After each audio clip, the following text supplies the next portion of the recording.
So, what are you in for? For what? Well, okay, I'll tell you. 8 months ago, I was happily married to a loving, gentle, and attentive man.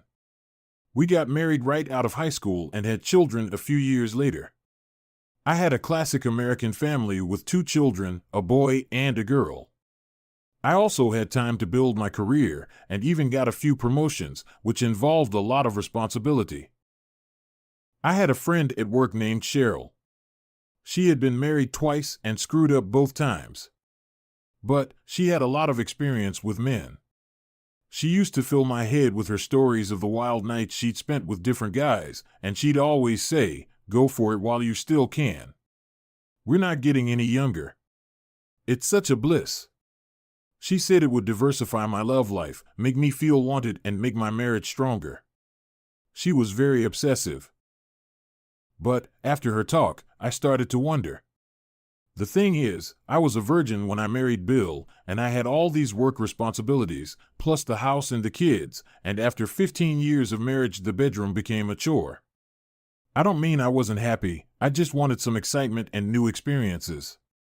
I felt old, like the best things in my life were behind me. I couldn't bring myself to cheat on my husband in secret, so I honestly told him everything and told him what I intended to do. The fact that he was not happy is an understatement. He said a categorical no and threatened me with divorce. To which I told him that I loved him, but that no matter what, I was going to do it anyway. It's only going to be one night, I assured him, and then I'll be your old loving wife and it will never happen again. If you love me, you must let me. He was indignant and screaming, and then he just ran out of the house. What a fool I was. It was a Wednesday, and I left work early on Friday. His name was Frank. He had been flirting with me for weeks, and Cheryl assured me he was great in bed. Apparently, she had already tried it with him. We met for dinner and dancing. I thought he was so charming, though in retrospect I realized it was all a sham. It was all contrived. After dancing for about an hour or so, we went to his room. All I can say is, Cheryl greatly exaggerated his abilities. I have someone at home much better than him, at least I wanted to hope I still do. Frank's plan was for us to go out for breakfast in the morning and then go back to the room, but I'd had enough. The whole thing had been a colossal mistake, and all I wanted to do was go back to my family and get my husband to forgive me. I couldn't think about anything else. But it didn't happen. We talked, I begged him, but he was adamant. The thing is, when I betrayed him, I didn't just disappoint him, I robbed him of his manhood. I made him feel unloved and inferior.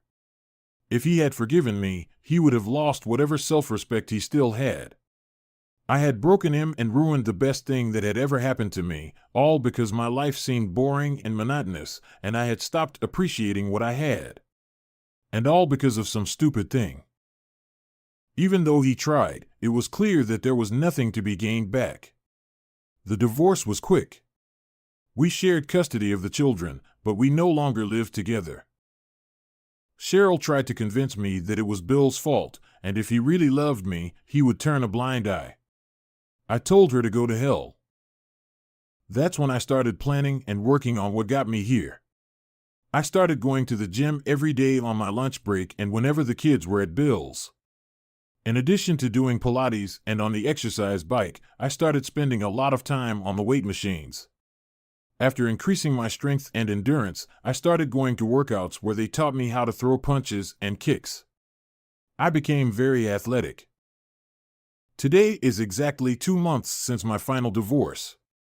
This morning I walked up to Cheryl and without saying a word, I punched her right in her lying face several times. I broke her nose, knocked out some teeth, and I think I broke her jaw. Our colleagues called an ambulance, and my boss called the police. I looked at my cellmates, 3 prostitutes and me, a psychotic bitch. That's how I ended up here. I looked at myself in the small mirror at the other end of the cell, bolted to the wall above the sink. So? Does your life still seem boring to you?